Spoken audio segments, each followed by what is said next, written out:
Breed fly agency নিয়ে নতুন একটা ইনফরমেশন দেই। এখন অনেক ভাই ব্রাদার আমাকে দালাল বলতে পারেন, চিটার বলতে পারেন, বাটপার বলতে পারেন। আসলে তাদের প্রতি রিকোয়েস্ট থাকবে অন্তত রমজান মাসটা আপনারা এই জিনিসটা থেকে বিরত থাকেন। তো আসেন আমি যেই ইনফরমেশনটা পাইলাম সেটা আপনাদের শোনানোর চেষ্টা করি। সেটা হচ্ছে আমি মাসটিপে গেলাম, আপনার একটা অর্ডার ছিল ড্রপ অফ দেওয়ার জন্য। তো মাসটিপে একটা আমাদের বাঙালি ভাই মানে সে রিসেপশনে জব করতেছে।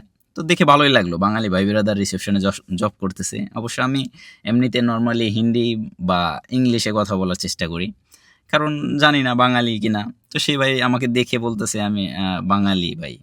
তো আমি বলতেছি কি অবস্থা ভাইয়া, ভালো আছেন? তো বলতেছে হ্যাঁ ভাইয়া। আমাকে দেখে একটু মানে মুচকি হেসে বলতেছে ভাই আপনার ভিডিও তো দেখি। তো আমি বললাম ভাই তো ভালো তো। তো এখন আপনাদের কি অবস্থা, আপনারা ভালোই আছেন তো? সব মিলিয়ে ভালোই চলতেছে তো দিনকাল? সে বলতেছে হ্যাঁ ভাইয়া ভালোই চলতেছে, আর আমি তো ব্রিড ফ্লাই এজেন্সিতে স্কিল পাস হয়েছি, আমার অলরেডি ওয়ার্ক পারমিট চলে আসছে। তা আমি বলতেছি আলহামদুলিল্লাহ আপনার ওয়ার্ক পারমিট চলে আসছে। অনেকেই তো পেপার জমা দিয়ে মানে কাজ হয় না, রিটার্ন চলে আসে। তো সে বলতেছে না ভাই আমি তো এই স্কিল পাস হয়েছি। টোটাল আমাদের মানে 48 জন স্কিল পাস দিছে মাল্টার জন্য। 48 জনের মধ্যে তাদের সিলেক্ট হয়েছে অনলি 6 জন। তাহলে বুঝেন স্কিল পাসটা কেমন। তো তার কাছে জিজ্ঞাসা মানে একটু কৌতূহলীভাবে জিজ্ঞাসা করলাম স্কিল পাস তাহলে কি এমন স্কিল পাস? আমরা তো নর্মালি যতটুকু বেসিক মানে হাই হ্যালো মানে চলাফেরার জন্য যেটুকু ইংলিশ জানি সেটা মানে চলাফেরার জন্য ওকে।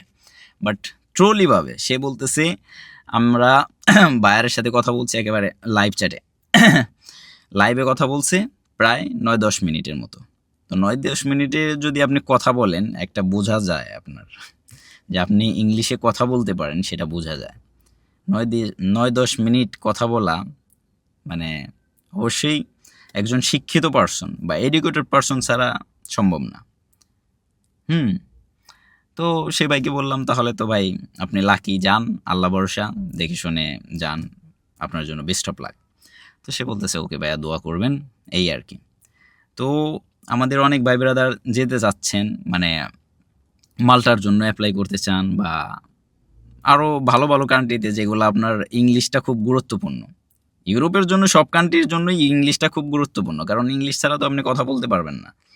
তো টুকিটাকি যারা যাওয়ার চেষ্টা করবেন টুকিটাকি ইংলিশ আপনাদের একটু রিহার্সাল করাটা বেটার। আর বিশেষ করে যারা ওই মাল্টা বা ওর চাইতে হাই লেভেলের যেগুলো ইউরোপ কান্ট্রি আছে, যেগুলো কান্ট্রিতে আপনার যাইতে হলে অবশ্যই ইংলিশটা বাধ্যতামূলক লাগবে, স্কিল পাস হইতে হবে। তো সেই ক্ষেত্রে আপনাদের বলবো অবশ্যই আপনারা যারা ভালো ইংলিশ বলতে পারেন বা ভালো শিক্ষা যোগ্যতা আছে তারা ট্রাই করেন। আর যারা জানেন না তারা অবশ্য তার চাইতে নর্মাল যেগুলো দেশগুলো আছে এখন আপাতত গ্রিসে লোক নিচ্ছে। তো আপনারা গ্রিস বা অন্যান্য কান্ট্রি অবশ্য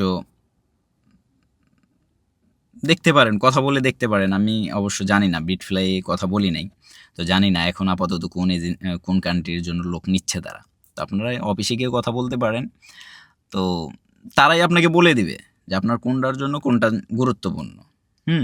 আর আপনারা যে কাজটা জানেন সে কাজের অবশ্য 2-3 মিনিটের একটা ভিডিও দিবেন। ভিডিও দিলে তারা ইজিলিভাবে আপনাকে ওই ভিডিওটা দেখে তারা বায়ারের মাধ্যমে কন্ট্যাক্ট করতে পারে যে আমার লোক কাজ জানে, এই তার প্রুফ, এই তার ডকুমেন্টস। তো এই জিনিসটা পজিটিভলি তারা আর কি সাবমিট করে দেয়, বুঝতে পারছেন?